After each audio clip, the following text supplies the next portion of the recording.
Hi, my name is Josh, and I'm going to be coming into your 7th grade science classroom this year to help you learn about science. I'm originally from New Jersey, and now I live in New Mexico.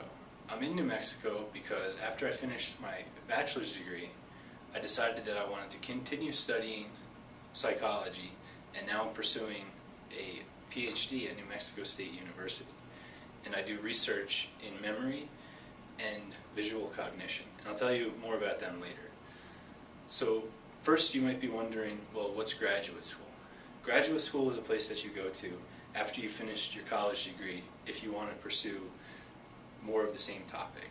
So you get a really refined or narrow idea of a certain area. So a biologist might go to grad school and study cells of something, and a psychologist would go to grad school and study something about maybe how we think. After I'm done with grad school, I'm probably going to end up as a professor at a university doing research and teaching classes, or I could end up in the government working for the military, working on projects like that. So what I do, like I said before, is I deal with memory, human memory, and human visual cognition. With human memory, I'm interested in the question of why we have memory. So what's the reason for it? Basically what our research is telling us is that it's based on evolution, and what humans have memory for is to help them to survive or to reproduce. Also, it's very good to help people plan ahead for future events. So oftentimes we'll use what we know or what we learned in the past and apply it to a future event. With visual cognition, I'm interested in how we see different environments, or how we see things in different environments. So for example, you might be in a natural setting, and that's going to change how you see things in your visual field compared to if you're in a city setting, which you could see things slightly different. So one of the reasons why I'm in grad school now is because I used to be an automotive mechanic and a motorcycle mechanic, and I was really interested in learning how cars and motorcycles worked. But after I was in college for a little while, I realized that I really wanted to understand how human beings worked, and how they think, and how they behave. So that's why I'm working towards a degree in psychology, and that's why I'm doing research in psychology. So I'm really looking forward to coming into your classroom and working with all of you and learning about science. So before that though, I want to show you what a psychology experiment is, and this is one that you can actually participate in. So in psychology, a lot of our research is conducted on computers, and the reason for that is because we have to present information in a certain fashion and record how accurate people are, or how fast or how slow that they respond. So right now I'm going to show you an example of a psychology memory experiment, and it's one that you can participate in your classroom.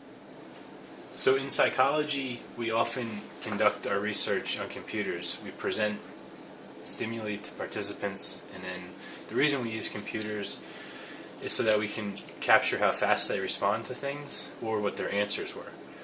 So in this experiment that you can participate in your classroom, it's a memory experiment, and there's a couple things that you're going to need. So you're going to need a blank piece of paper, a pencil, and you can just put these items off to the side of your desk, and we'll get to them a little bit later. What I'm going to do is show you a list of words, and I want you to try and remember all the words that I show you. So get ready.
So now try and remember all the words that you just saw, and you can write them down on the blank sheet of paper that you put to the side of your desk.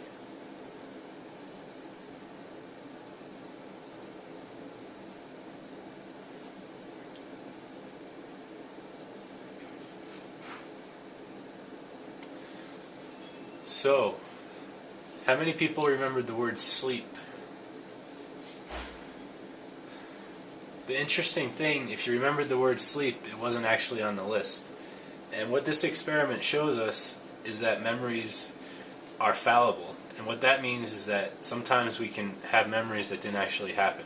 And this is called a false memory.